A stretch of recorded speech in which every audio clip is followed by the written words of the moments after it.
Station, this is Houston. Are you ready for the event? Houston Station, ready for the event. Houston ACR, this is Mission Control Houston. Please call station for a voice check. Station, this is Houston ACR. How do you hear me? Houston ACR, I have you loud and clear. Please stand by for opening remarks. Hi, I'm Shari Cami, the very proud superintendent of the Baldwin Public Schools. We are located in New York on Long Island, about 10 miles from Manhattan. We are so proud of our accomplishments and the programs that we offer our young people, particularly in the area of STEM, STEAM, and engineering.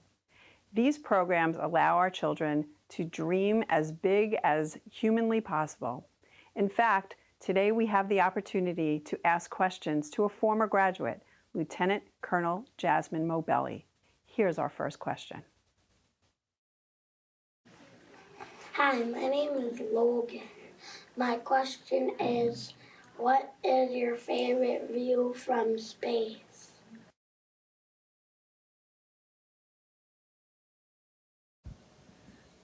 Hi, Logan. Hi, everyone in Baldwin. First off, I'm so excited to be talking to you all today.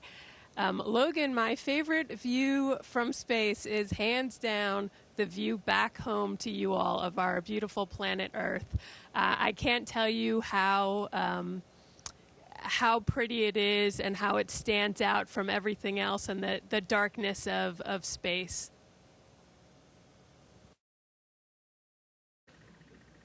Hi, my name is Preston. My question is, what do you do for fun when you're not working on experiments?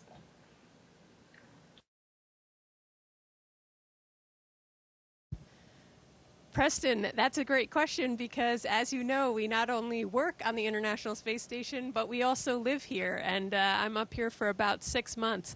So for fun, actually, one of the things I love doing most is taking pictures of our home planet and looking out the windows.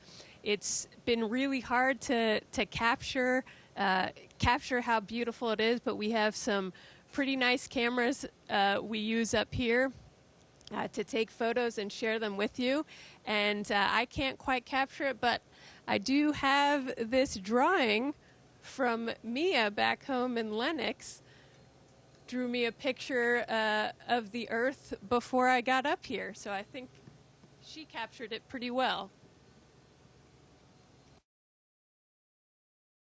Hi, my name is Irvin, and my question is, do you get to explore the outside of the International Space Station, and what is it like?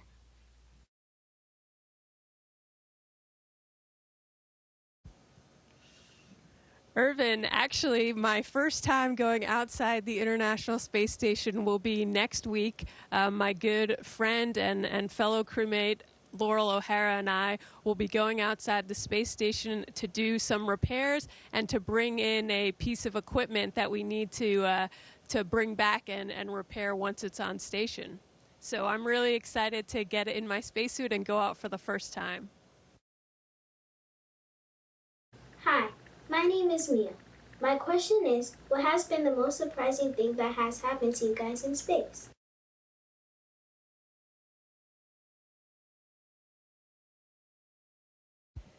Mia, the probably most surprising thing that happened was when I first got here, after hundreds of hours of training in the mock-ups of the space station back at Johnson Space Center, I got out of my Dragon and came onto the International Space Station, and I didn't know where I was or which way to go.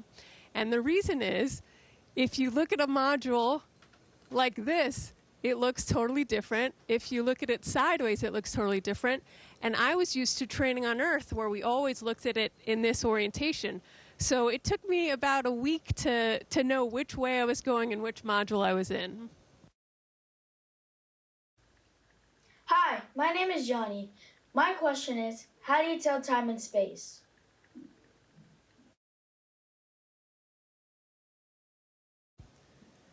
Johnny, great question. You may or may not know that every day here on the space station, we go around the Earth about 16 times, which means every 45 minutes we're either seeing a sunrise or sunset. So we can't really use the sun to tell time like you would. So we actually use watches, much like we often do back home, and we set them to Greenwich Mean Time.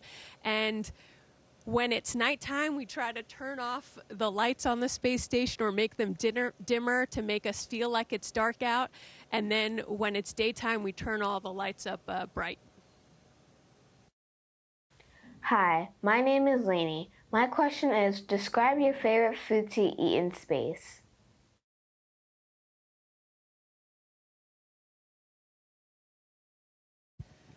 Lainey, I have a few favorites. I like to sometimes make what I call a space hamburger. We have these beef patties, and I put it on wheat bread. It's only a one-sided hamburger, but it's pretty good. And then I also like to eat candy-coated peanuts. And my favorite part is you can play with your food in space.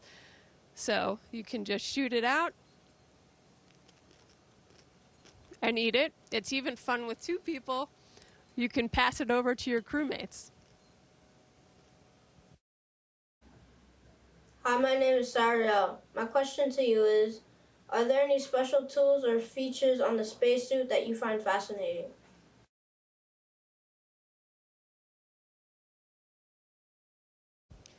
Yeah, so I would say probably one of the coolest tools, I think, on our spacesuit. And I wish I could show you, but unfortunately, it's already on my spacesuit ready for next week, so I can't take it off.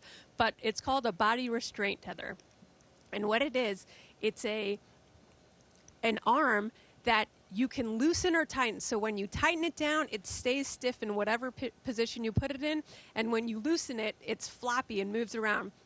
So because it's hard, like in space, if I just push off lightly, I start going. That helps us to stay down into a work site, or we can put things on it and carry them with us on a spacewalk so we can still use our hands to move around.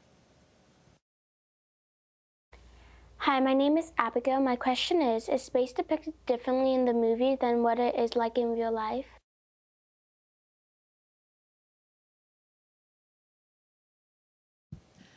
Abigail, it probably depends which movie. So as a kid, one of my favorite movies was Apollo 13. And I would say that depicts reality pretty well, where you have a group of people working together to solve a problem and not accepting failure as an option.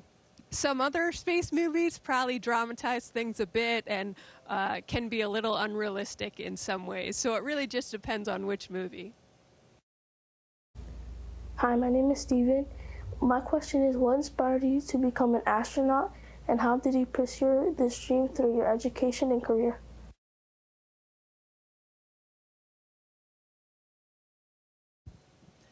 Steven, so I first started dreaming about being an astronaut when I was a student at Lenox Elementary School. I did a book report on cosmonaut Valentina Tereshkova. She was the first woman in space, and I dressed up like her for a day in school and pretended to be her. And so that's where the dream started.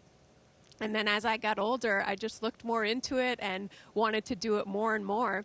So I ended up studying aerospace engineering, both for my undergrad and my graduate degree, because I was interested in math and science and designing things, and also in space.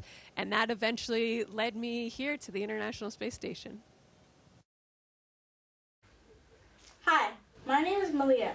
My question is, what is the difference between how you felt in training and how you feel in space?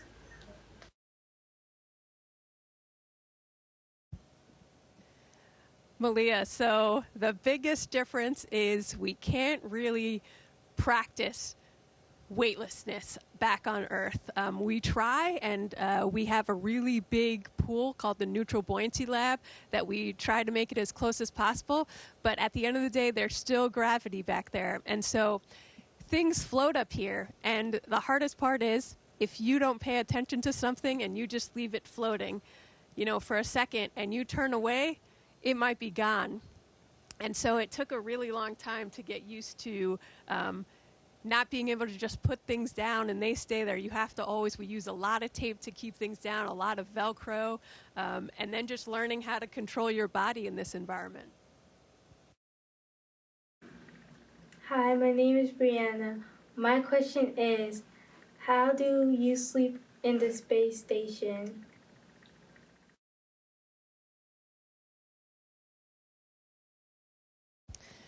Brianna, so, we're used to sleeping back on Earth where you feel the pressure on your back and you put a blanket on. Some people still feel they need that here on the space station, and everyone's slightly different.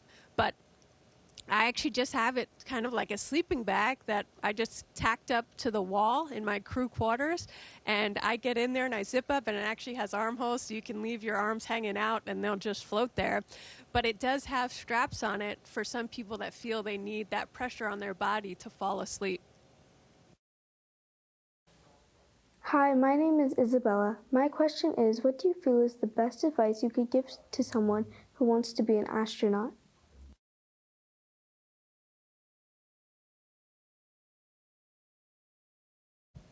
Isabel, that's a really good question. And what I would say is, whatever you choose to do, there's not just the end goal, whether that's becoming an astronaut or something else. There's the journey to get there. And you should never do something just for that end goal. You should do things you're passionate about. And as you do those things, because you're passionate about them, you'll inevitably do well, and that will take you to the next step. And something else I'd like to say is, while you're doing those things, help bring others with you. If everyone's helping a hand to one another, that means we can all get further.